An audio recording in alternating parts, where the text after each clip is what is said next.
Here. Powell is absent with notice. Miller, Here. Long, Here. Koa, Zach, Here, we have a quorum. Now, Pledge of Allegiance.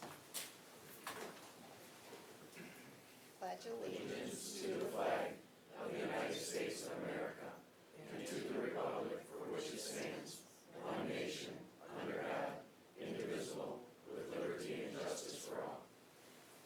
Thank you. Do I have a motion to approve the minutes? Are there any corrections? Commissioner Miller, Commissioner Markham, are there any corrections? Any discussion? If not, all in favor, say aye. Aye. Any opposed? Motion carried. Approval of the agenda. I'll support. Okay, Commissioner McGillivray and Commissioner Long. Any discussion? Seeing none, all those in favor? Aye. Anybody opposed? Motion carries. Do I have any public comment this morning? I see lots of the public. Does anybody want to speak? Okay. Yes. Seeing none, I will close public comment. Communications, we need a motion to receive and file communications. Commissioner Miller, Commissioner Long. Any discussion on any of these items? Commissioner Markham. Thank you, Madam Chair. I'm trying to find it here. Under contract exception, under the contingency report, contract exception A, it talks about a snowplow for the airport. And parts and labor, roughly $12,000 to repair it, buy parts, and it's really old, falling apart, says we're having a hard time finding these parts, but the replacement for this is $600,000 to buy a new one. So my question is, when are we going to plan to buy the new snowplow? Don't see Cheryl Bush. No. Is there anybody We didn't that talk can about it. address this? Scott, do you have anything Yeah. to, Yeah, I haven't heard that. do you want? No, and we haven't heard that. Expensive. Please introduce yourself for the record. Scott Guzzi with Oakland County Purchasing. They have not addressed us about the new plow at this point, so that would go through the fleet and we would go out to bid for it. But at this point, we haven't heard any plans for that. Tom? Commissioner Middleton. Yeah, it's really not a new plow, it's a snow blower, isn't it? Yes. I think it's a blower they use Goes on to, the after the tractor. snowplows go through and clear the runway, so it's open. Then this goes around and, after the storm and cleans up the piles and stuff. So it's not as much of an emergency vehicle as what a snowplow would be. Right. Um, So we just got the parts at this point, but they have not made any plans yet for the next piece. So that would go through the airport committee or Yes. the? Yes. Oh, it would, okay. Which But I'm you're the on- chair of. Right. So We haven't heard any, yeah, we haven't heard anything. nobody's come to us on that, No. but I will remember that because to me, a piece of equipment that's over 30 years old that we can't get parts for, we have to step into where are we going for the next 20 years with a decent piece of equipment. So if it's not planned for now, it should be planned for soon. That's all I have. Thank you. So you'll take it back to the airport committee. Thank you, Scott. Okay. Any other questions or comments? Seeing none, all those in favor? Yeah. Say aye. Aye. Yeah. Anybody opposed? Motion carries. Okay, now we move on to the regular agenda. And the first item is Board of Commissioners 2019 Parks and Recreation Property Tax Levy. Do I have a motion moved by Commissioner McGillivray, supported by Commissioner Miller? Want to make- Good morning. Good morning. Lynn Sunkist with Fiscal Services. This resolution is before you to approve the millage rate for the December 2019 tax levy for Parks and Recreation. So with our General Appropriations Act, that General Appropriations Act that was approved by the board in September of 2018 approved the general funds millage rate, and this resolution before you is to approve parks. They do have a millage rate that is at the maximum authorized, and it is being reduced because of the Headley rollback impact. It's rolling back from .2349 to .2329, and that's about $120,000 impact. Is that reduction or increase from what? It's a reduction. Reduction. It's going from .2349 down to .2329. So the millage rate is decreasing because of the Headley rollback. Any questions? Okay, seeing none, let's call the roll, please. Markham, Yes. Middleton, Yes.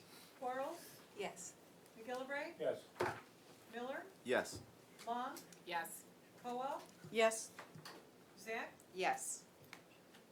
Motion carries. Item number 2, Risk Management and Information Technology, additional funding for the HIPAA compliance project. Do I have a motion? Moved by Middleton, supported by Cowell.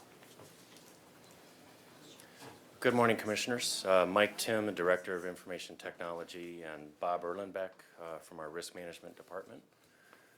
We have an ongoing major project that we initiated last year for HIPAA. And that included some auditing, internal auditing, as well as procedures throughout the departments where there is health information and IT remediation on hardware and software.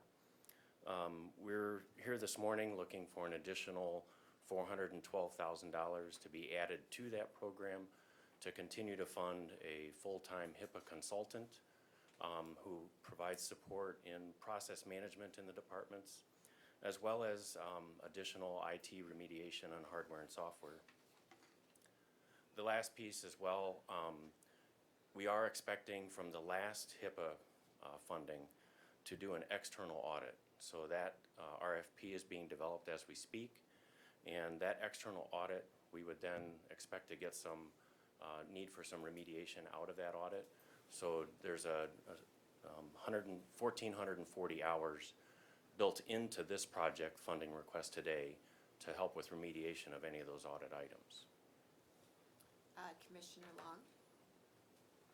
Thank you. I just wondered, so we're getting an external audit. Is that the final piece of this project that's costing us a lot of money?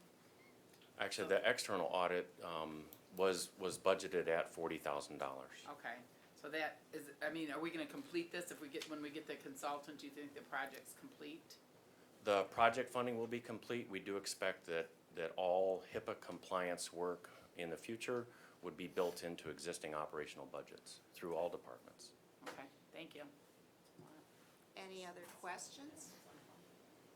I have a question. Could you describe some of the areas where we have to do HIPAA compliance, where we have issues? So there are many areas within the county where HIPAA is very applicable because we are a hybrid entity. I mean, healthcare is not our primary responsibility, but in Children's Village and in the health department where we administer health services. Also, you'd be surprised, I was surprised to find out in the jail. There is HIPAA information that's part of taking care of prisoners, whether that's immunizations, vaccinations, sometimes even meals. If you think about the dietetic information that's required to treat somebody that has a health issue. So we do have to have procedures in place, and our consultant has helped us audit the procedures in those departments. Obviously, IT, we have a significant amount of HIPAA data in our systems, belongs to the courts, belongs to the health department, et cetera. And we need to make sure that that is maintained in a safe and responsible manner. Thank you. Any other questions or comments? Seeing none, let's call the roll. Middleton, Yes. Quarles, Yes. McGillivray, Yes. Miller, Yes. Long, Yes. Cowell, yes, Markham, Yes. Zach? Yes. Thank you, Commissioners. you. Thank you. Item number 3, facilities management, facilities planning and engineering, Sheriff's Office, priority 4 building security enhancement project. Do I have a motion? Commissioner Markham with Commissioner Miller. Thank you. Morning. Good morning. Ed Joss is with me, he's the manager of our Facilities Management Department, Facilities Planning and Engineering Division. This is Lieutenant Sexton from the Sheriff's Office. She's in charge of security at pretty much all the campus buildings, particularly the jail complex and the courthouse. And a few years ago, I believe it was 2015, the Sheriff's Office, in response to an increasing number of active shooter events around the country, did a very detailed security review of all of our on and off campus buildings. That did not include Parks and Rec and WRC facilities. But all of the courts that we're responsible for and all of the county executive buildings. The result was a very lengthy list of recommendations. Working with the Sheriff's Office, my department then prioritized all those recommendations and broke them into 4 prioritization categories. Priority 1 being the most important, priority 4 being the least of those in importance, but still important to do. Then funding was allocated in the capital improvement plan over 4 years to do those. This is the 4th year. We are asking now for approval for the priority 4 funds to finish up the project. Those funds will be used for adding a ballistic grade security station at the North Office building, where we have the probation office, veteran services, and the MSU extension. To complete the 100-foot clear zones using the the crash-rated fencing and gates at, here on campus, the last building would be the primary house, which is over by the market. Putting up security fencing around the employee parking lots at the jail and the public works buildings. Those would not be the crash-rated fencing, but rather delimiter fencing to say to people you're not allowed in this area. Adding security doors and windows and an emergency exit at the Clarkson District Courthouse. Expanding digital camera coverage here on campus at the Army Reserve Center, and also converting from analog to digital, high-resolution cameras. We're also going to be putting those blue emergency phones on campus, as you might have seen on college campuses. These would be outdoor phones for people to use in emergencies. And to continue to convert to digital camera technology and replace the aging intercom and master control systems in various pods at the main jail. And that's pretty much it. This project will take us into 2020, and this project will then be completed. At this point, I'll open it up to any questions you might have. Are there any questions? I have a question. Is this the end of our security? You said this is our priority 4 list. So is this the last of our security projects that we are going to be doing? This is the last of the building security enhancement projects. As you know, there's a $37 million bond issue that was included in the county executive recommended budget. A portion of that, I believe it's either $5 or $7 million, was also for additional security enhancements. That was based on a third-party security review on campus. But that report tends to focus on a whole bunch of smaller things, like emergency exit doors that should have sensors that indicate whether they're fully open or fully closed or left open, things like that. So this is the end of the really major things that the sheriff's office identified, things that we really need to do. The items in the bond issue are items that can be spread out over a larger period of time. In fact, about 25% of them I'm already handling as part of our normal City Works work order process because they're so minor in nature. Commissioner McGilvray. Yeah, Mr. Ellsworth, can you tell us the 4 years added together, how much we've spent approximately? Yeah, originally there was $15 million set aside in the capital improvement for all 4 phases. I believe because of the cost of the walls and berms and crash-rated fencing and some additional things we had to do for the security stations and the lobbies of various buildings, I think the total approached somewhere between 17 and 19 million when it was all said and done. Okay, and one other question. I see that the Clarkson District Court is included in this. Do we get any money back from the state? No, the 52nd District Courts were responsible for the funding. The other district courts, you know, the 48th and so on, their funding is totally separate from us. But we're responsible through the general fund for the 52nd District Courts.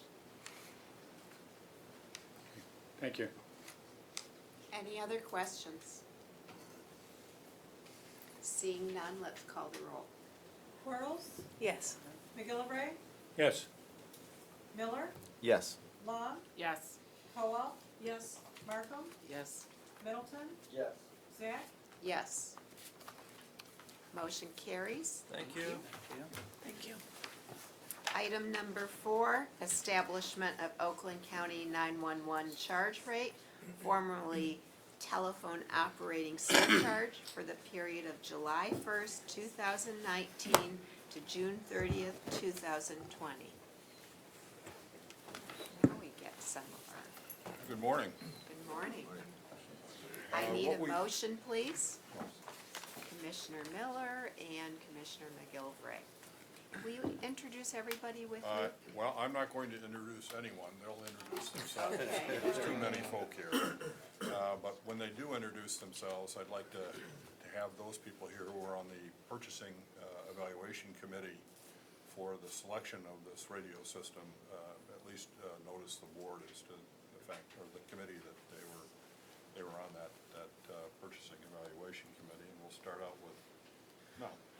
My name is Mel Meyer. I'm a captain with the Sheriff's Department. My role in this was the chairperson of radio oversight, the chair of this project representing all public safety in these efforts. I'm Pat Coates, I'm the County 911 Coordinator, and I'm a member of the Evaluation Committee. Good morning, Chief Mike Patton, West Bloomfield Township Police Department. I'm also representing the Oakland County Association as Chiefs of Police, and I was also part of the Radio Project Review Committee. Thank you. Good morning. My name's Matt Weil. I'm Assistant Fire Chief with North Oakland Fire, which is Holly and Rose Township. And I am a member of the Evaluation Committee for the radio system. Thank you. Good morning, John Unruh, Fire Chief for the City of Farmington Hills and also a member of the Evaluation Committee. Thank you. We have a couple over here. Schultz, Oxford Fire Department. Dave Quapis, Brandon Fire Department. I'm also the president of Mavis 3201, one of our mutual aid associations. Chief Ellen Taylor with the City of Auburn Hills. Anybody else? No. Thank you. Jody Hall, but Okay, you want to? I'm Jeff Neesmith. I'm the Columbus manager, and I was a part of the evaluation committee. Thank you. so I think we have actually a quorum here on the evaluation committee, and we didn't announce that. A couple of things here to update you on since I've last been here and chatted about the larger model. I went through that in detail. I have had no specific questions from any commissioners on the larger model, if you will. But I certainly would take the questions if you have them today. Second issue here is that you know, this project continues to evolve over time. And I sent out an updated resolution as well as a couple of things that changed on the model. And let me go over those items because we haven't talked about those. The first one here is that you know, sometime after the presentation to the committee the last time around, IT proposed the idea of actually competitively bidding the hosted network that was proposed in the original Motorola contract. In our request for proposal, which was like 300 pages, it permitted us to parse out certain sections of this effort if we chose to competitively bidding, the largest piece of which were the portables and mobiles, if we wanted to do that with a competitive bid separate from what they were asking. IT chose to do that because they believed that they could save a fair amount of money over what was proposed by Motorola, and having had discussions with AT&T, it appears that that's true. So I've adjusted the model to reflect a more representative effort relating to the hosted network for this effort. And I believe that would be connectivity between the CADs and the towers. So to that end, that's been updated. That had a tendency to reduce costs. I discovered an error in my original model. I had something in brackets that should have been without brackets. Unfortunately, that had a tendency to increase the expenditures a bit, but it was correcting an error that I had in my original model. I also noticed that I had included $25 million as the gross amount for the bond proceeds. We have to pay bond issuance costs out of the bond proceeds. Fortunately, in the interim, the interest rate has dropped towards the end of this fiscal year by about 20 basis points for a number of issues.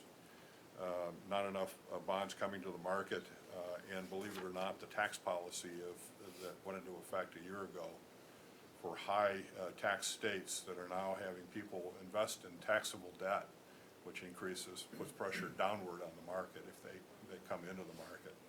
Kind of an interesting phenomenon, and certainly not anticipated, but is occurring. So we've got to pick up on the reduction on the interest rate that will offset the bond issuance costs. So I pretty much called that a wash. On top of it, we can actually sell the bonds at premium if we state the interest rate on the bond coupon is a little higher than what we had anticipated. So there's ways to cover the bond issuance costs. And to that end, I updated the model. It did not materially change the overall model itself, but I wanted to get the numbers correct. I also noted that we have about a $400,000 purchase of equipment for needs for the project. We will be doing first response out of our radio shop, and the second level of response will be from Motorola. In other words, we'll be doing the immediate response, as we have done for the last, 15 years or longer. But we wanted to make sure that we had the proper equipment that would be Motorola compliant, and I did not have a provision in there in the original model. But at the same time, I also did not include the proceeds we'll eventually get from the sale of the equipment once we pull it out. So I called that a wash as well. We have included a potential increase in overtime for the radio staff. I think that the radio staff will probably assume as much of the responsibilities as is possible in the implementation, particularly surrounding the towers and shelter areas and others, probably programming. So to that end, I fully expect them to absorb some of or we increase the overtime for the radio staff, which is not reflected in the model. It wasn't significant, but I do think they'll be putting in a fair amount of time as they did the first time around. We've started the negotiations with Motorola. We did receive from them the first cut of the contract.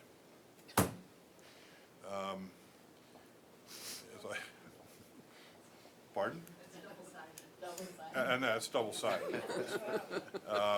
You know, and that's just the scope of work. That doesn't include all the other stuff, that purchasing has in there as a normal course of events. I will say, however, and I think it's the consensus of the people here who met on Tuesday, that the condition of the scope of work was not really up to our standards unfortunately. And has and will take a fair amount of time here to convert that to something that is, quite frankly, acceptable to Oakland County.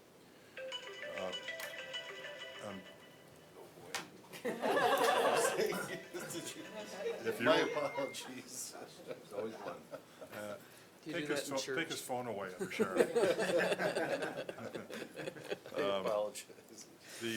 So the effort in terms of what we're going to be doing on the contract is greater than what we expected to frankly do.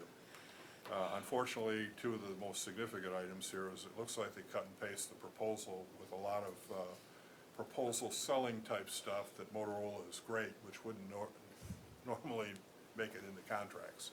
This is a contract for service. We don't care about that. That would be part of the proposal effort, not part of the contract. Terminology is clearly not consistently used throughout the document, which drives attorneys crazy. So, I mean, those are just two examples of things that'll have to be corrected. And we have another all-day meeting tomorrow, starting at 7:30, to continue to go through drafts of this effort, so that we can try and do this on a timely basis. One of the things that I have not received yet is concurrent with this document is the final proposal on the dollars after we have already agreed to in the framework and the nature of the project. Right now, Black & Veatch, our consultant, has worked with Motorola folks to try and get them the proposal in sync with what is in the model. Right now, I would feel considerably more comfortable if I actually had that final set of numbers from Motorola in order to compare it to what I have in the proposal for the model. I had a discussion with the Michigan sales rep yesterday, and he assures me that the Black & Veatch numbers that they've worked on the issues for the Motorola components are still accurate. I like to see stuff in paper. I'm an auditor by heart, or by training. One of the items that I talked about here with Commissioner Woodward is the Royal Oak Tower on Friday, and I mentioned this yesterday at the Economic Development, and I talked to him last night. So he's fully up to speed on that effort. As I had indicated to him that we had already agreed on something with the Royal Oak folks, when in fact we had not. So I wanted to make sure that you know, I noted that. The AT&T tower has been selected, and we will be putting our antenna in replacement of the tower that Royal Oak has. Royal Oak is tearing down their administrative facility to make a park. The tower is on the mall, and unfortunately the tower's got to go away. So, you know, we had to locate another tower. You know, we have done that. We've run radio coverage issues on the tower, and we believe that we won't lose any functionality or radio coverage with the move. The question is open as to who pays for the move, because it was a requested move by the locals, not us. And generally, that is in the contract that says that when locals request a move, it's on their nickel.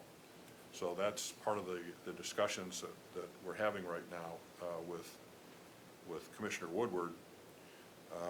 And the two principal issues here is that the tower we have is paid for. The county put it up. It would cost us nothing going forward for the next 20 years at least, when in fact, when we actually put our co-located antenna on the AT&T tower, unfortunately, we'll have to pay rent, and rent could be as much as $14,000 to $20,000 a year. Second piece here is that the connectivity to the county, to the CAD, to the tower is a hosted network that'll have to be addressed, because there's costs associated with that. Right now, we have our fiber that runs straight from the tower into the administrative facility, and it's right there, you know, right on campus, and it's fully paid for. So to that end, I erroneously indicated to Commissioner Woodward on Friday that you know, that the agreement was that you know, we would pay for the leasing costs going forward on the antenna, and Royal Oak would cover the cost of the fiber that would be put in. Unfortunately, I did not think about the notion that we are now going to a hosted, competitively bid network as opposed to putting in our fiber. So that was a bit of a mistake on my part. So we need to loop back to the Royal Oak folks at some point in time and clarify what we're doing and what they need to do. Recently, on Royal Oak, it was raised by the fire community that they desire to have an alerting system produced, if you will.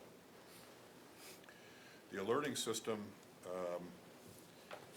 is one that I'll let Mel talk about in terms of its functionality, if you will. Mel? Sure. And with this project, the focus of this project was the delivery of 911 emergency services to the public. That was the overriding goal and purpose of this communications project. And really the mission critical voice level that we've achieved with this proposed system is 95% coverage of the county, which is fantastic. This system is also going to bring together every public safety first responder in Oakland County, police, fire, and EMS onto the same system for the first time ever in Oakland County history. One of the options that Bob's talking about was we brought Southfield Police Department, Southfield Fire Department, and Lathrop Village into this system. We brought their dispatch center in also. This is fantastic. 95 plus consoles are going to be put out there, all on the same platform, integrating into the statewide system. However, the benefit that we have is we've achieved a higher level of really reliability with this system, because for us, the public safety aspect of this was number one, the safety of the first responders. Number two is the reliability of this system. Is it going to be up and working when we need it? When you push the button to talk, is it going to work? Number three was really, are we going to be able to interoperate on a daily basis? We've achieved that also. And the fourth was really what Bob's talking about, was some of the operational aspects. And with the fire station alerting, that was one of a multiple, it looks like about 7 or 8 different features. There were really more an operational aspect that would be nice to have if we could do this. And as we went through this, we identified Unication Pagers, a digital pager system that right now paid on call and full-time fire departments use, minuters and things like that. And using our fire experts on the committee, we identified that as a need. And so we actually inserted that option into the higher level, and we purchased about $1 million worth of equipment for Unication Pagers and P25 pagers for all fire departments, taking the cost off the local agencies 100%. That was fantastic. Secondly, when we went through and saw the radios, we realized that the radios they were issued with the Open Sky were the same radios that our police officers were issued. They have different environments they work in. The smoke and the heat cause those devices to frankly melt. And so what we did with this project is we said the fire departments are going to get an XE, or a high intensity radio that can withstand high heat, smoke, dust, and chemicals. That was an additional cost for each and every radio, but we felt that based on the input of the staff, from the committee, excuse me guys, that was the way to move forward. So when we looked at the paging system, this was an IP fire station alerting system. The function of it really is to alert 104 fire stations in Oakland County through an IP-based system to do custom alerts, such as a display board on a monitor. It can ramp up alert tones. It can do lights, switches, on and off door switches. It can create open doors and change appliance settings, turn on and off, as well as manage a clock function to do turnout times. All of those things were very nice to have, and we felt like that was a very important project to have as an option. And that stayed as an option, frankly, because it was $7.2 million. That is significant. That's about 1,400 portable radios, which is how many we need for our fire service. So when we looked at those options, we felt the Unication Pager system with a amplified base that could be utilizing an exterior antenna, as well as a sorry, a dry contact switch radio shop. Back me up. Basically can turn things on and off through the paging unit. And that's gonna be managed through the county radio shop. So those were the priorities for us, as well as training our first responders behind me here with the radio shop to get them the training they need for the entire project to be the first level of support. So one of our concerns about going to outside vendors was how can our guys do the repairs, how can they manage it? Let's keep it in-house, but the bid just came back too high, Bob. It was $7.2 million. We had included a number of functionalities, you know, in the original proposal that we wanted to explore in terms of the cost, some of which we kept, some of which we just simply could not afford. For example, there was a GPS location emergency button activation for dispatch requests and updates. That was a $5 million option. And sir, that was a man-down function too. Right. Basically, we can identify any first responder if they're not answering their radio or if they're hitting their emergency button and they can't speak. That was a $5 million option that we had to leave on the table also. Text messaging, service directly to the mobile or portable radios, about a $500,000 option. Digital logging equipment for voice communications and data for all communications with the dispatchers, if you will, $5.5 million plus operating costs after that point in time. A microwave system that essentially provides increased reliability, redundancy, if you will, $10 million. These options are very expensive in terms of their cost. And I want to mention that the fire station alerting was $7.2 million for the launch. But it also includes ongoing costs because not all the fire stations are actually, connected. So I have no idea how much it would cost to host the connectivity to the fire stations as well.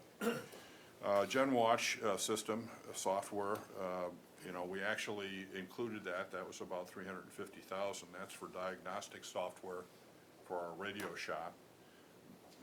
Mel's mentioned the unification.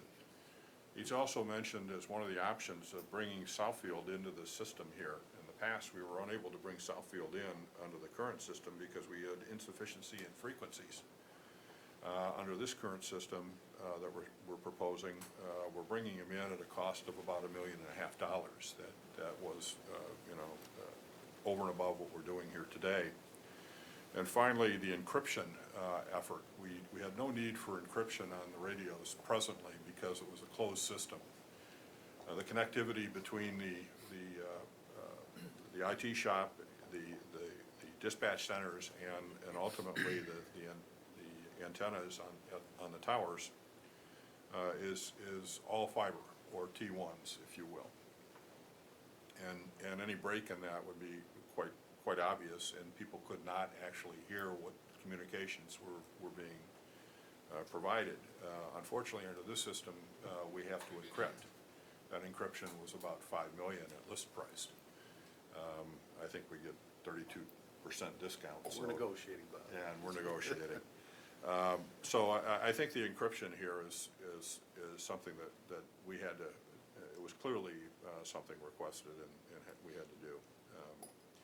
So the long and short here is when we got all, done on the entire proposal, we had to segregate this into what we've got to jettison because we simply can't afford it, what we would like to have, and what we absolutely have. Remember, this is a public safety radio voice communication system. That is the core function of what we have today, and that is the primary function of what we absolutely have to have going forward. These additional items that we would assume on behalf of the local units were classified into the like-to-have area, or ultimately we simply could not afford them. Right now, I can tell you, and we went through this in some detail the last time around, we're borrowing $25 million in bonds and $26 million in delinquent tax revolving loans, and ultimately the general fund for a period of through 2027 will be paying $1.6 million. the general fund will be paying the loan back for DTRF, and at that point in time, the general fund will have to contribute 4.8 million. So it's not like the county isn't coming to the table with a lot of money, but we have an assumption here that you have to understand. Our effort here in the current radio system was to mitigate any support, financial support of the radio communication otherwise required of the local units. Meaning they don't pay for much, if anything.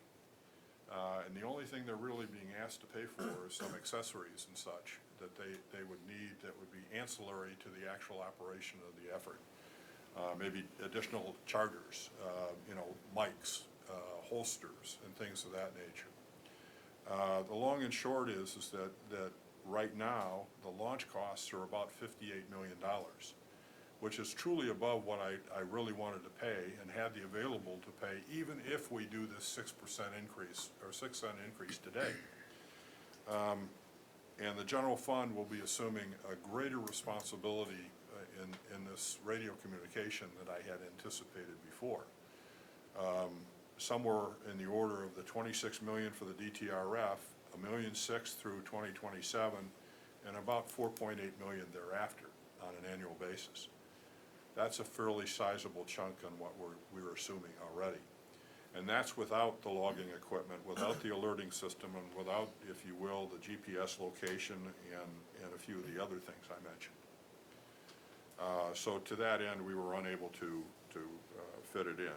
At some time in the future, if the dollars are available, and I've assumed that, remember, there are two different versions of this effort. There's one that we get nothing from the state on the ESInet, and then there's the other assumption that we get everything from to cover the operations of the ESInet.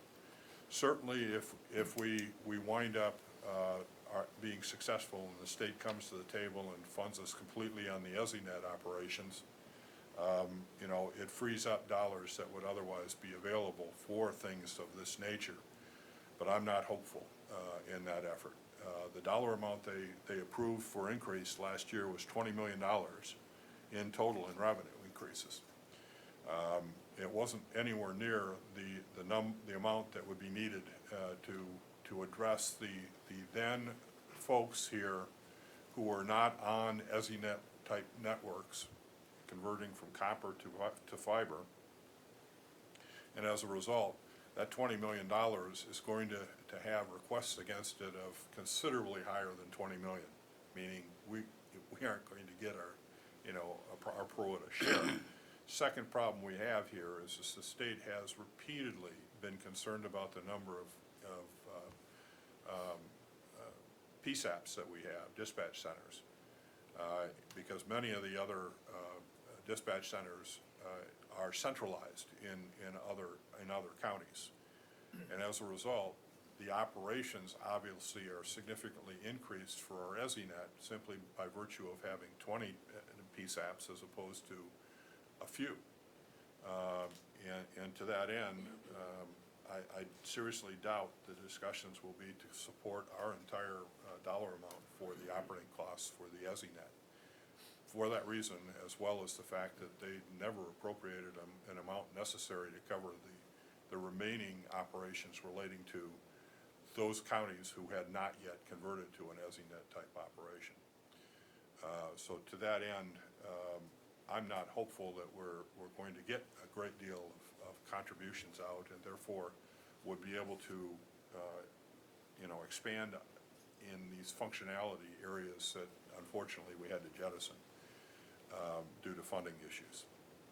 Now, certainly I offered up in the original memo several different alternatives here that the board could consider if they felt that it was necessary.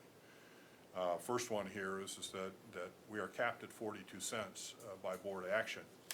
The board can, at the next election in August of 2020, take that 42 cents up that would be imposed on phones, or on devices, if you will, and take it up to anywhere up to $3 per month.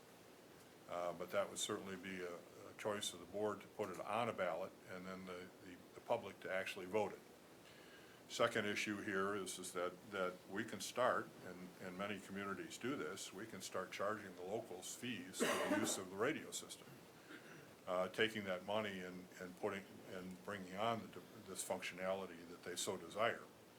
Third issue is if the locals feel necessary that this is an absolute that they have to have, certainly they can go to their own councils and provide the cost to reimburse the county for the launch of this effort.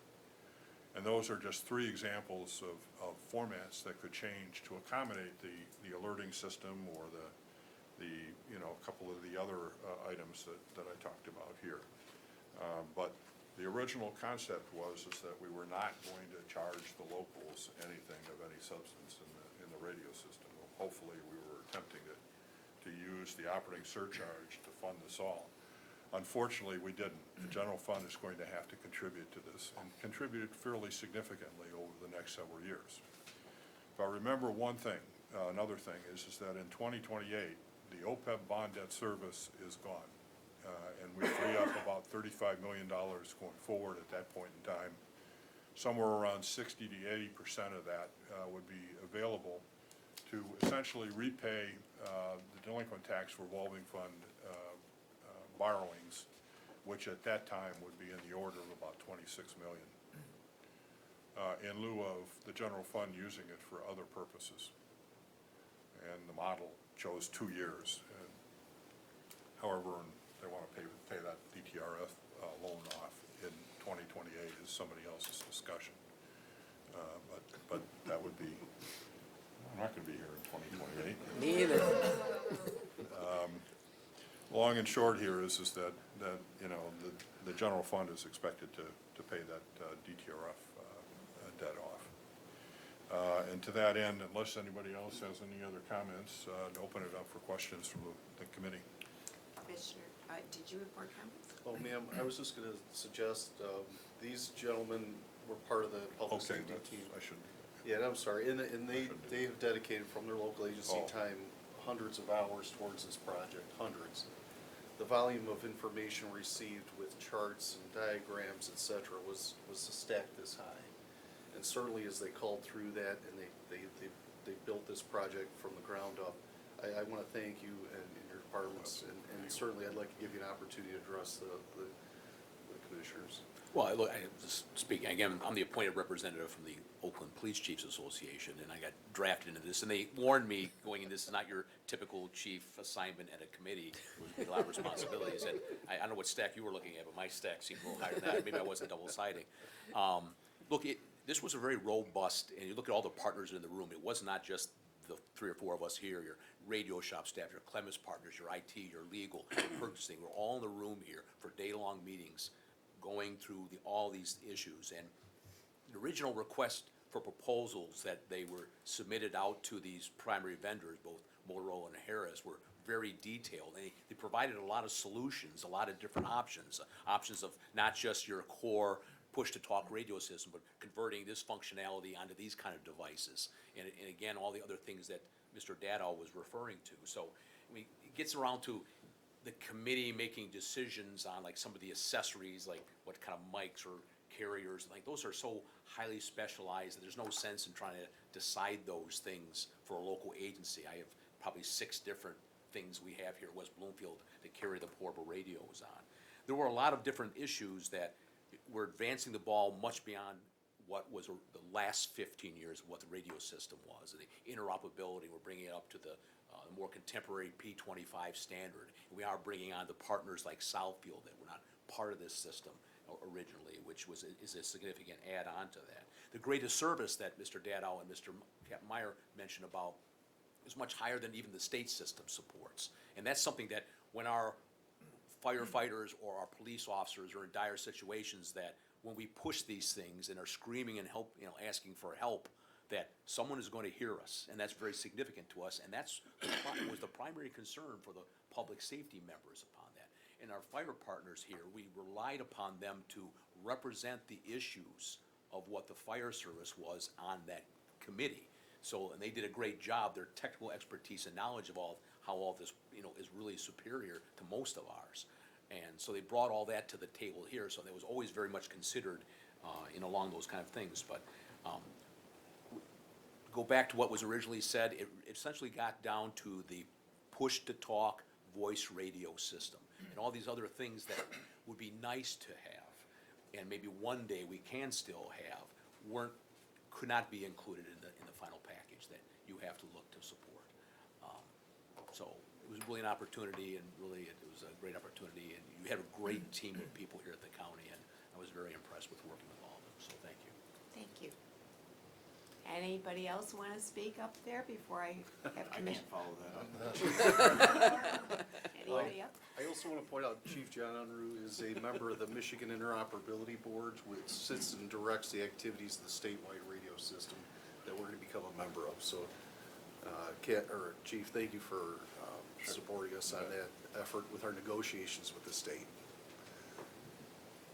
That's great, thank you. Any other comments from my panel before I turn it over to the commissioners with questions? Thank you. Commissioner Miller's first, and then McGilvray, then Kowal. Thank you, Madam Chair. I do have a few questions, but with your approval, I think it's very important, if she doesn't mind, Chief Taylor, she has some comments about the importance of the alerting system. Sure. If you don't mind. Could you please come up to there's some mics over there, some chairs and mics, so that we are webcam taping this. Thank you. Thank you. I didn't mean to put you on the spot. Oh, no, that's But I okay. think it's very Yesterday I was put on the spot. Good morning. Good morning. Thank you for allowing us up here. I'm going to introduce myself in case those of you that don't know me. I'm a fire chief for the city of Auburn Hills. I was appointed in August of last year. And this is, And I'm Dave Kloppus. I'm the fire chief with Brandon Fire Department and also president of our Mavis 3201 association that covers 31 fire and public safety agencies. And Chief Taylor is going to speak on behalf of the alerting system. She has much more technical expertise than I would ever dream to have. Thank you. I'm going to state up front that I'm not a radio techie, and I've told these people that I'm not either. My background is actually computer science. So I'm more into the internet technology of all of this development that's going on. First of all, on behalf of the 3201 Mavis, I'm going to cheat a little bit and use my notes, because yesterday I just was impromptu and it was kind of messy. So I just want to say that on behalf of the 3201 Mavis, which represents 31 fire departments, we truly appreciate all the hard work, the time, and the collaboration of the radio committee in getting to where we are today, as Captain Meyer was also saying. We also want to make it clear that we are 110% in full support of this radio project going forward, which gives the fire service statewide interoperability, which means, like they kind of explained, that we have much more avenues in regards to speaking to multi-agencies. I came from the City of Ann Arbor Fire Department, and it was very important that we were on that state interoperability, so I'm really, really happy that they decided to go that route. Big, big plus in the fire service. In Ann Arbor, the U of M Big House, it was very important that I had communications with DSEMIC, FBI, MSP, the sheriff, the police and fire departments. We all had a communication program where we were able to speak with each other and communicate properly in case a disastrous emergency occurred. This project also gives the fire service the extrinsic radio equipment that they spoke about as well. That's a big plus. We can actually feel safe going into a fire environment with these radios. Thirdly, the centralized paging system. This paging system is imperative for the volunteer, paid-on-call, and part-time fire departments who are not stationed at a fire department and rely on being notified of an emergency incident. Yesterday, I had a long conversation with our representative, Matt Weil, and I asked him, I said, because I know technology and internet protocol, I asked him how many vendors are out there that supply pagers now, because they're pretty much being eliminated except for the smaller departments. And his answer was really just one, and that's Uniden. Yeah, so that is where we're purchasing the pagers for this project, but I wanted to make it understood that technology is moving away from pagers in the fire service. They're going to the internet protocol. This legacy radio frequency technology is not standard for the career and combination departments across the country who staff their fire stations 24/7. In fact, this paging technology is utilized as a backup to Internet Protocol station alerting systems. I personally, in Ann Arbor, was part of a team that implemented Internet protocoling the station alerting systems in 2006 is when we began it. And when we started that project, we thought we were behind technology in 2006. We are now at 2019. So, as I shared yesterday, I was a little shocked to come to Oakland County thinking that they were above Washtenaw County in technology and the fire service, and that is not the case. We're lagging, to say the least. This IP alerting station technology is the proven standard, where dispatching communications are sent through network-based internet wiring from the CAD dispatch console directly to the fire station in need to respond. This method has been found to be more efficient, effective, reliable, and secure, just as Executive Director Dado explained in terms of the digital fiber network. You may ask, and I think it was brought up earlier, why this item is being discussed so late in the project. The reason is most of the fire chiefs all assumed this technology would be included in the project pursuant to conversations and requests from fire chiefs over the past years to have this technology implemented. The majority of us fire chiefs did not find out this technology was cut from the project until the last radio oversight committee meeting, when I personally suggested to add station alert system language in the memorandum going forth to the Board of Commissioners. At this point, we understand the funding situation and know that Executive Director Dado has worked hard in finding funds to support the project, and he's even going to areas that he doesn't feel comfortable in. We are not expecting the fire station IP technology to be fully funded at this estimated $7.2 million. The fire chiefs was not privy of what that amount was. We did not know the details of what was part of that $7.2 million add-on, mainly because our representatives could not speak to us. We've asked them many times in chief meetings, but there was a disclosure, which is understood in regards to negotiating with the vendors in terms of the whole project. But we hope that the project would include the framework at the dispatch center to support the departments who want to improve their emergency services and grow with technology over the next 15 to 20 years, in which this new system is expected to be in place. I also want to add that most of the fire chiefs would not expect the county to pay for the station's alerting system equipment. I personally didn't coming in. I have been working with my administration, as Executive Director suggested, in ensuring that the internet connections to my outstations have the fiber internet connections. I've also been planning on asking for funds to purchase the actual box in the station that receives the emergency dispatch and communications. Again, I just want to finish this up by saying, as a group, we simply wanted to document and inform the decision makers that there is still a great need for fire service technology improvement, but fully support this radio project. And the last thing I want to add is, because Executive Director just added or stated some ways to come up with funding with this, I would like to maybe look at the possibility of looking into a regional assistance fire grant and working with the county and trying to implement this with our whole county emergency dispatching project. Thank you. Any other comments? Okay, Commissioner Miller, you still have the floor. Well, I'll wait till questions come around. Okay, McGilvery. Commissioner McGilvery's next. Thank you, Madam Chairman. First of all, I'd like to thank Mr. Dado, excuse me, and the entire committee. You've spent numerous hours to protect the citizens and, most importantly, the first responders. And I do appreciate that. It's a big tax increase, but it's something that needs to be done. So at this point, I would be in favor of going along with this.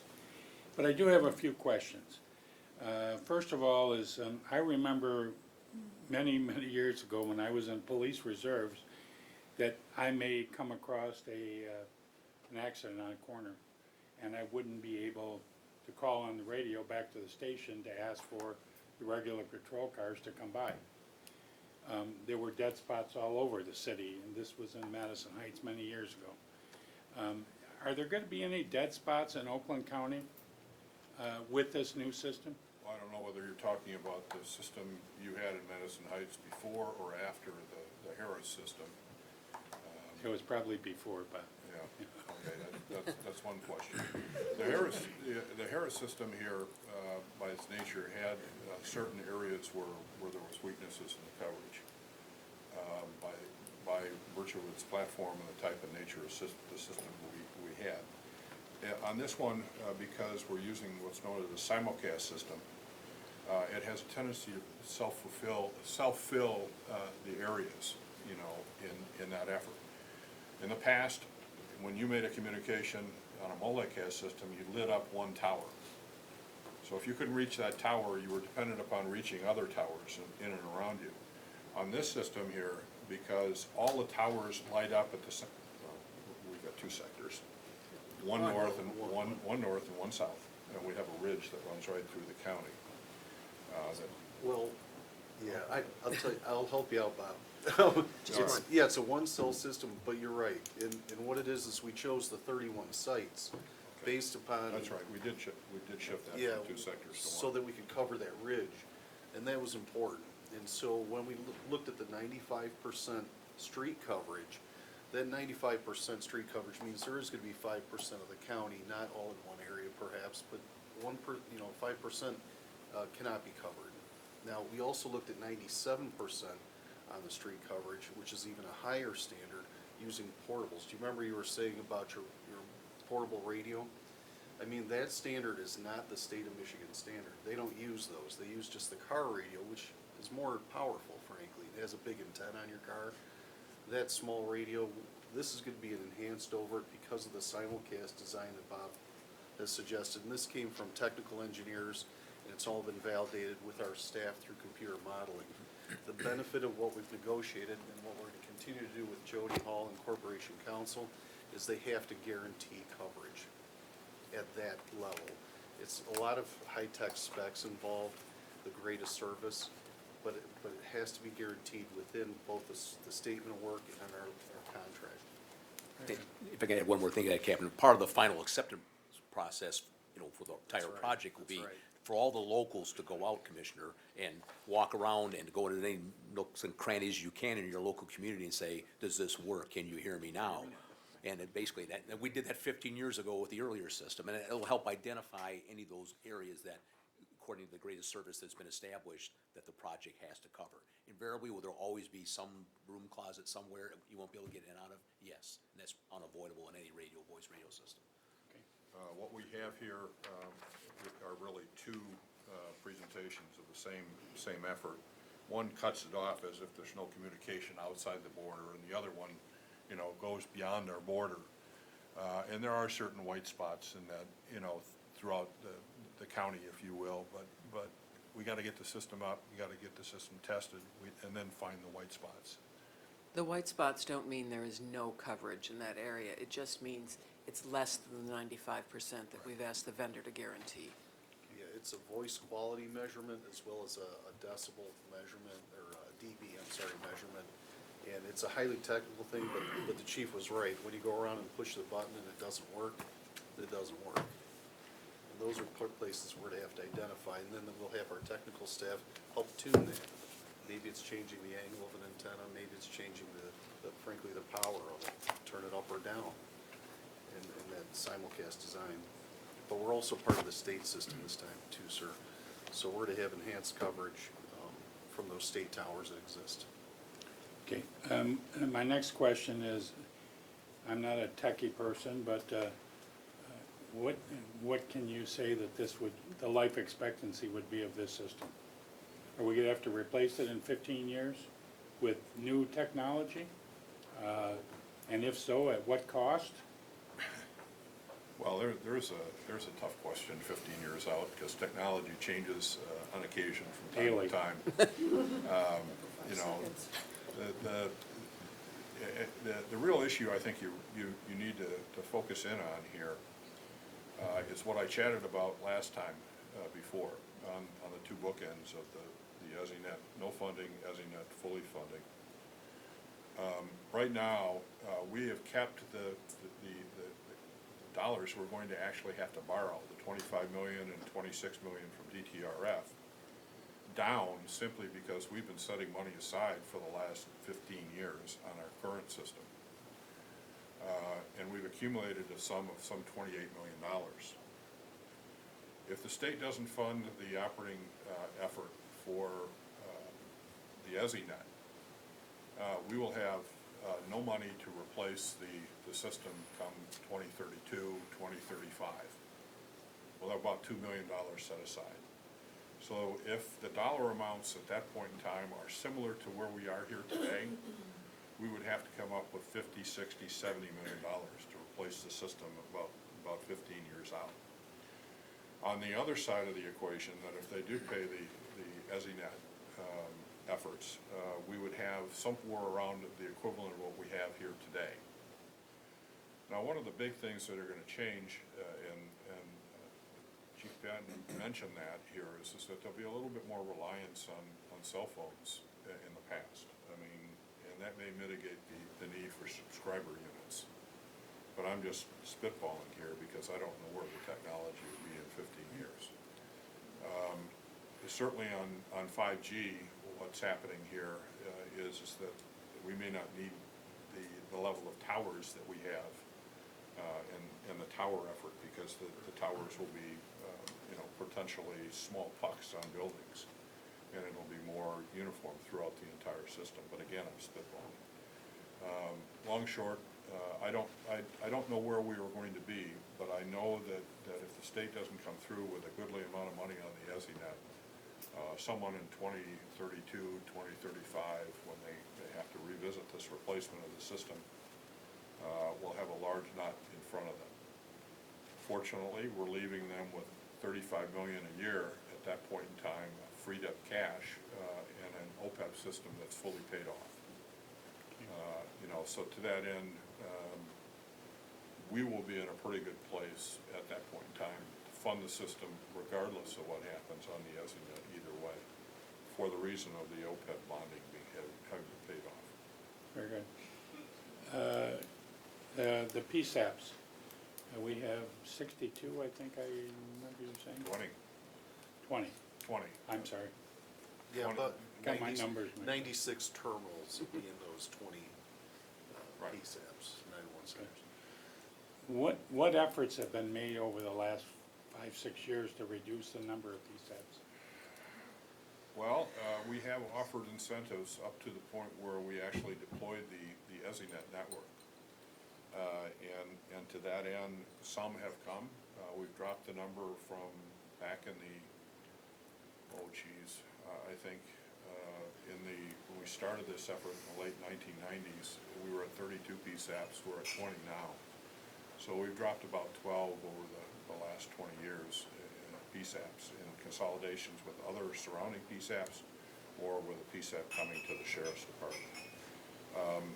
Right now, it becomes increasingly more difficult to deal with it, because we have committed to the EZNet network in a 5-year contract, and some of the benefits that we would have otherwise inured by eliminating the PSAPs are about to go away.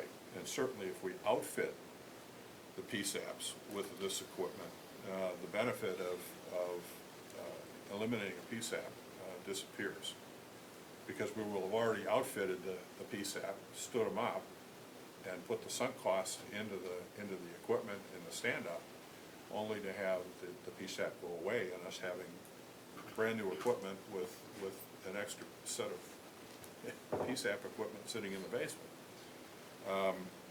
Part of this effort in the incenting of the PSAPs was to avoid having to outfit those PSAPs with the equipment we intend on deploying today. So we're not in an advantageous position of continuing to consolidate at this juncture. That happened years ago in terms of the benefit, and unfortunately we're staring at outfitting 20 PSAPs, and then on an operating nature, connecting them and keeping them going over the next 15 years. We don't get much of a reduction going forward in terms of the dollars at this juncture. And my last thing that I wanted to point out, sorry to take so long, Madam Chairman, is Royal Oak and I understand White Lake Township are gonna be replacing their towers. And that is a concern of mine. The reason it's a major concern is, as I understand it, it's over $1 million for Royal Oak in particular, but, and I don't know about White Lake. I have no idea where you got the million on Royal Oak. AT&T is funding the tower in Royal Oak. Okay? Yeah, they're putting up the tower, and we will be leasing space at a cost of maybe $14,000 to $20,000 a year on that tower. The second piece here is you know, we'll have to incur the connectivity between the IT shop, the CAD, and ultimately the tower that we didn't have before. Those are the two principal costs that we'll be incurring that are different. So, but White Lake Township is much different than Royal Oak. I doubt that there's any tall buildings out in White Lake Township here, and another tower will probably have to be replaced if they choose to move it. Assuming they tear down the tower when they sell the land. Right. They may leave it there. My concern is, and it goes along with the roads and everything else in the county, it just seems that these communities, whether it be north, south, east, or west, don't have huge dollars to do things. And if the county is putting in a system, I think that we ought to at least make some kind of an arrangement with the communities to help finance some of these projects. And so with that, I would ask that you and Mr. Woodward get back together and see if we can work on that at all. That will be a change in what we've expected in terms of the movements in the past, but we're in a brave new world at the time of launching this system. And if the board feels you know, that it wants to step in and assist the locals, understand that'll be, you know, that'll run the gamut not only on the towers, but it'll also be on the Clemens side and the fire records management if it should occur. You know, so that will be a significant change, but I'm not objecting to that if the board wants to do it. It's just more money out of the county for a local decision. Okay, thank you. That, Commissioner Colwell, you're next. Thank you, Madam Chair, and thank you for all your presentations. I guess I'm kind of almost like taking a, thank you, Commissioner McGilvery, for bringing up White Lake Township, but I just wonder what, and we've heard some indication here of being willing from the fire chief from Auburn Hills to, as local units, to do things to help out and help fund things. I guess my first question would be, what do other counties around the state, what's their funding model? I think it's admirable that we're doing this and assuming most of the cost. But what's the funding model around the states for other counties? And do you get a sense of, from the locals, some of you sitting around here right now, of a willingness to perhaps take on a bit more of the costs yourselves? I don't know what your budgets are like, but I just, since you had mentioned that Mr. Dado was part of one of your scenarios, I thought I'd ask about that. Well, I'm not familiar with what's happening, quite frankly, around the counties. Perhaps Mel and the others. I would defer to Pat Coates. Okay. Pat. There's probably as much diversity as there are counties out there. Not everyone uses surcharge. Some people have dedicated 911 millages or public safety millages that are countywide. Quite a few will put up the funding for the 911 center, and the actual purchase of the mobiles and portables is up to the local units. That's a very common model. Some of these folks who have $3 surcharges have a little more money to spend, but they also have far fewer devices than a county like Oakland does. So the $3 surcharge on fewer devices may be just enough to support the 911 center and not pay for any ancillary equipment. So it varies all over the place. In some places, they do have the luxury and the funding to pay for radios for locals or pagers. It's all over the place. It really depends on what's defined in their 911 plan and what their funding is. And I would suggest here that although we have a very, very diverse set of fiscally troubled and fiscally solvent, communities in Oakland County, that the budgets in certain communities can afford, bringing on additional discretionary type programs, while other communities are on a shoestring. And I would submit that one of the things you need to take a look at is in detail, and I would strongly recommend this, is to read the 120 pages or 120 slide PowerPoint presentation attached to the strategic plan that I provided you, because there's some ugly coming. Commissioner, I could add one more. That report as well, so, yeah. One more measure of that, and I'm sure this, metrics are somewhat similar in the fire service. You get outside the Detroit metropolitan area, there's 600 police departments in the state of Michigan. And, a third of those, 200 of those agencies have 10 or fewer police officers. So you're looking at the delivery of service in a much smaller area. There are gonna be outliers where the chief was from obviously Ann Arbor, Grand Rapids, and those kind of things. But you get outside our footprint here around the 3 counties, it drops off, gets small very quickly. And so the delivery of services are on different levels than we have the very population dense, public safety dense services that we have here in Oakland, Macomb, and Wayne counties. I can add on to that because I served in part of the committee, it was a radio business committee, and Washtenaw County is a public safety millage that pays for all the internet, the fiber, and also all the equipment, so. Thank you very much. Commissioner Markham. Thank you, Madam Chair. And thanks to all of you for all your hard work. I'm trying to learn fast, and this is a big subject, so please bear with me. So this discussion about having the best kind of radios for the firefighters, the ones that can take the conditions, is that in our proposal now, or is that part of the alerting Yes. system that's not No. included? It's in the So, proposal. That's yeah, we made separate. that a life safety priority within the system, and we've budgeted for those and allocated them out. Okay, so our firefighters will have the best radios that they need. So, I really like the idea of a region-wide granting kind of thing for exactly what you stated. This county is so diverse. We have very small communities, we have economically challenged communities, and then we have communities like the one I come from where we're big and we have money. So, I like the idea of a regional grant because I would like to see uniformity across the county, across the region. And I don't remember your name, I'm sorry. That's okay, it's Ellen Taylor. Ellen Taylor, thank you, I'm gonna make a note of that.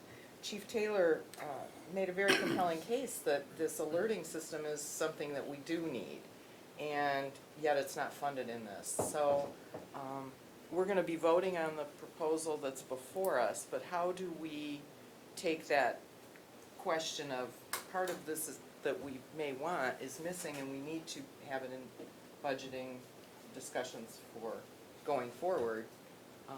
How do we make that fit, or where do we put that, or? Well, it could be a budget discussion, part of the Oakland County budget.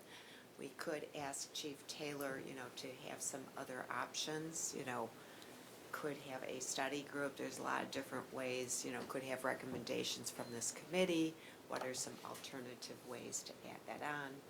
So there are lots of options, and along that same line, I have the question that would local departments have the ability to add on these fire pagers within the system if they wanted to take on that cost?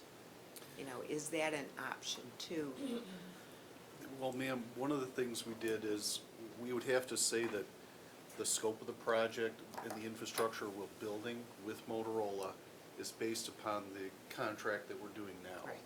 So that would be an engineering question, and then it would be a long-term financing question for the support, as well as the transport of that data and the storage of the data. But I believe that would have to be a more enhanced study, maybe a deeper dive into that, to ensure that that can be done, along with really some other priorities that have been set by the committee Like we were talking about the GPS function for the man-down radio, because those have other challenges too with channel acquisition and data pushing through a network also. Every piece of this project has an impact on the greater project. Part of the reason why we're assuming the responsibility on the pagers is that right now, the fire departments have purchased their own pagers. Right. And, you know, they are old. There are huge different types of pagers out there. Some of them will not probably attach to this higher end technology very well, and they're responsible locally for the maintenance of that often. If we allow them to purchase those items, we may fragment back to the locals maintaining them at various levels. The advantage for us to do it here is that we control the maintenance effort on the pagers and updates. I'd be more concerned with that. Third item here is that the amount that we're talking about is about $750,000 for the pagers. So it would be a nice step, you know, and certainly would alleviate the necessity of borrowing some money, but really doesn't change the structure of where we are in terms of the issue. I'd borrow, instead of 26 million, I'd borrow 25,250 out of the DTRF. I'm sorry, Commissioner, may I offer this? Radio oversight is the committee that was set by Clemens Advisory, which is really all of the public safety here in Oakland County. Radio oversight's function is to do radio research, to look at the methodologies, the operations, the technology, as well as to look at budgetary issues.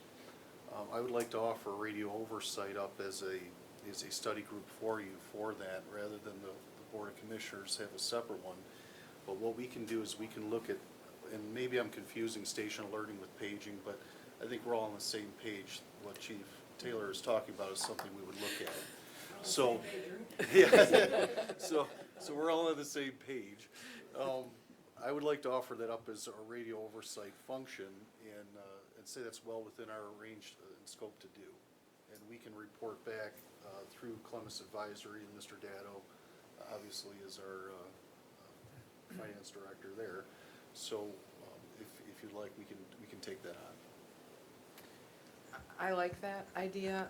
You're already the experts, and potentially maybe you can bring forward a later project to incorporate some of this that's been, there's been a deeper dive into the financing and that sort of thing, how much it's really gonna cost.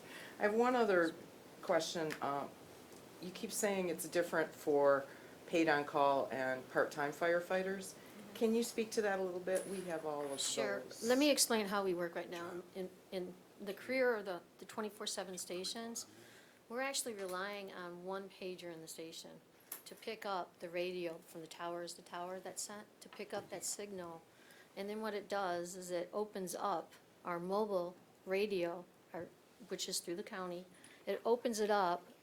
We have purchased an amplifier so that amplifier will commute or take the communications from that mobile radio and shoot it across to our speakers in the station. So basically, it comes down to pager radio frequency, relying on that radio frequency, which is relying on the tower system, versus a very direct connection with the internet connection, which is wired right to that system that's in the station. Does that make it a little bit better? Clarification? It's more clear. I don't think it's better. My full-time people, they don't carry pagers. That would be even a bigger expense on this project if the full-time career firefighters carried them. So we rely on our phones. When I sleep at night, my phone's behind my pillow, because that's how I'm getting alerted, through a third party or a text or something coming through. There are some fires. I'm sorry? Ma'am, I apologize, ma'am. I was just gonna ask Chief Unruh to address it from his perspective. You have full-time firefighters in Farmington Hills? Yeah, we have 20 full-time firefighters on duty 24 hours a day, or at least that's the minimum staffing is 20, and all of our staff do carry pagers throughout the day, all 20. So I guess there's different ways in which to look at it. We haven't had that technology available to us, or at least Farmington Hills hasn't bought into that. But the paging solution for Farmington Hills works for us, and the Unication proposed pager is a step in the right direction. It's new technology, it's more reliable, and will certainly replace pagers that I've had in service now for 5 or 7 years and have been dropped hundreds of times. So the proposed project will benefit me. It's just our 5 fire stations don't have the technology that Chief Taylor's talking about, so I can't speak to that. But I know that the solution that we use is pagers. And I'll just add on to that, that I don't want to downplay the pagers, because that's what this county has relied on in Seoul. So, and it works. Will it work? Absolutely. We're just relying on not as reliable and the better technology that's out there today.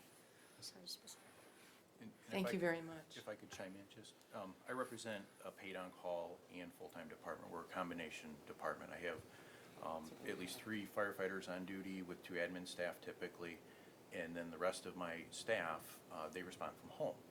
So everybody carries a pager. All of our full-time guys live in our area. We use them for callback, and that's how, and I hate to say it, that's how we've done it for the last 30 or 40 years.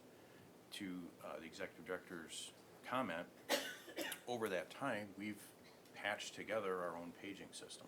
Brandon Township has put together their system. Oxford has one that covers them. And every time you turn around, we're using copper phone lines or some fiber in places. There's an issue. And we put a trouble ticket into Clemis. The radio guys come out and they say, it's not a radio problem, it's your radio's problem. So we call our radio guy, Advanced Wireless or whoever, and he comes out and he says, yeah, no, sorry, it's a phone line problem. So then, hopefully we're not in Highland Township, and I'm sorry if somebody represents Highland. They have Frontier. Rose Township has AT&T, so we get hold of AT&T, and they're like, yeah, no, the line's clean. So where do you go? And in the meantime, I have 3 townships, and whatever the population is between Springfield, Holly, and Rose, without alerting a fire station. So, as we move forward with this new project, with the county assuming responsibilities for paging on pagers, is huge. I battle with my boss. We have a very small budget. To replace 10 pagers a year, that's $5,000 out of our budget. That's a capital purchase for us, and that impacts us. That impacts perhaps somebody's raise, perhaps the ability to replace a vehicle, or even to get an air pack. So for a department like mine, the paging is just humongous. And with the county taking that over, and even to go as far as providing depot service. So there's something you can say about a firefighter, is you put them in a closed room, you give them 2 steel balls. One of them they're gonna lose, the other one they're gonna break, okay? So constantly, I have guys coming to me with broken pagers. I don't have to worry about that anymore. I send them down to the radio shop, it's their dime, they swap it out. Life's good for Matt Weil, okay? So this is far beyond just one single department and trying to meet their needs. This is trying to come up with an amicable solution across the board. I do support the IP paging. I think it's a wonderful technology. If it was available for our stations, we may in fact use it. However, like most departments, we've engineered a solution around that. We use a third-party vendor. We get a message from the CAD system when we get a run, and it extrapolates data out of that message. It turns on a siren in the station, on a TV. It displays where the run is, what the run is. We've got a link to a map, and we do that for a couple $100 a year. So that's our solution. We're low budget, we're low tech. We try to work around some of these things. Is it reliable? It's only as reliable as the message it gets. So if Clemis CAD, for whatever reason, goes down, and it does, we don't get that message. But the pager on our hip is making all kinds of racket. The radio's in the station, they're telling us what to do, and we get on the calls. So that's our perspective as a smaller, combination type department. Thank you. Thank you. That's all my questions. Thank you. Commissioner Quarles. Thank you, Madam Chair. 2 questions. The first one, glad to hear the city of Southfield has folded in. I think there's advantage in uniformity. My question is on, with Southfield, is on logistics. Were you able to absorb some of their people, or are they staying in the same location? We're not assuming any of the dispatch functions or people, if you will. This is strictly equipment, you know, and giving them the consoles, the coverage, the portables, the mobiles, and whatever. This moves them off UHF, which is a totally different frequency, and onto our 700 megahertz. Right now, they're kind of an island. They can't talk easily to other people unless there are a lot of patches or we swap out radios so people can talk. This will put them on the same frequency band, replace all their radios, replace the consoles in their dispatch center, but it doesn't move their dispatch center. And tie them better to Right. the MSP. Correct. No, I appreciate that, because at many of the city council meetings, that has been a major discussion, and I didn't think it was going to change anything but the type of equipment to Right. become a part of Better tools. Better tools. and uniformity with it. And then my second question, we were talking about cellular towers earlier. Will we have to add more, or are we beginning? We were very lucky to utilize the existing towers that we have, and we built the program around reducing infrastructure costs. The original project had some extremely high build-out costs. We are looking at things like shelter remediation, basically fixing the boxes that we put our stuff in, making them a little bigger, making sure they have heating, cooling, backups, generators, thank you. I was gonna say, the things that, you know, make electricity. And all of those things, really was to our advantage. I know I'm a technical person. So that was the benefit of using the infrastructure we have. I think one of the concerns we did have is maintaining the coverage requirements to make sure the greatest service was there. And we achieved it with 31 towers. I think we're about 54 sites right now with open, 55? Yeah, why not 56? So, yeah, right now we're at about 55 sites for Open Sky because of a difference in technology. Some are towers, some are boxes that hang on buildings. But like Bob was talking about with the micro cells and those things we're putting in for 5G networks, technology has changed. And the P25 network, which is a nationwide standard for interoperable communications, that's the technology we've chosen. So the good news is those towers can be used by our public safety partners also with memorandums of understanding and agreements to say if the state police or if the Salvation Army or the FBI or whomever comes into Oakland County, they'll be able to utilize our infrastructure to talk with our first responders, similar to our first responders who may respond over to Macomb County. Maybe they have to go over there to assist in some mutual aid, or in your case. Livingston County and Genesee County. Correct. So John, in your case. Wayne County. So you can see that we've tried to virtualize those borders to really encompass the entire state of Michigan, even though the maps show Oakland County. A number of the towers we have today are cellular towers. We lease space on them. We didn't build 50-some towers. So some of those will be reused in the new system. Some of them we can eliminate completely because of the simulcast technology. We need fewer sites. The other item is that we had cell unit, not cell units, but the small refrigerator type, looks like a small bar refrigerator, if you will, that fills in holes. That's one of the 55. They will disappear. Thank you. Any other questions? So a couple of things. First of all, I want to thank all of you for all of your hard work on a very important issue. You know, the public safety response, there's nothing that people care about more than this. Couple questions that I have for you. Obviously, dealing with the state as we go forward, when can we hope to hear back more about what the state's going to do? Also, I appreciate your offering on the studying the fire response thing further. When do we hope to hear more from your group? Well, the first effort we wanted to do was just to get the scope of work from Motorola you know, Motorola's, getting that moving forward is far more complicated than the arrangement that we would have with the state. So I needed to move forward on that contract here as a priority. Once we get a couple weeks into this effort on the negotiations, we need to establish a meeting with the MSP, or Michigan, MPSCS, the state system. their state radio. We've had with the evaluation committee at least 4 or 5 meetings with the state anyway. So we have a good idea of what they are, even if we don't have any term sheet that's actually been prepared or a memorandum of understanding, but that'll have to be prepared as we get a little farther into this effort.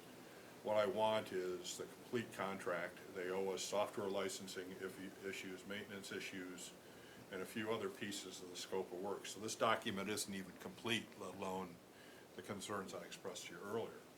And I don't have the cost information that backs up this effort as well. So it's not anywhere near a full set of papers that we could work for or towards a contract. We're still waiting for stuff from Motorola.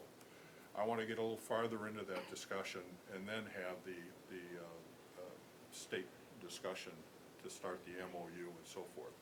The advantage there is that the state has converted Harris products to the state before, and they have converted other counties. So I'm fairly confident that they have the expertise to assist us through that effort anyway.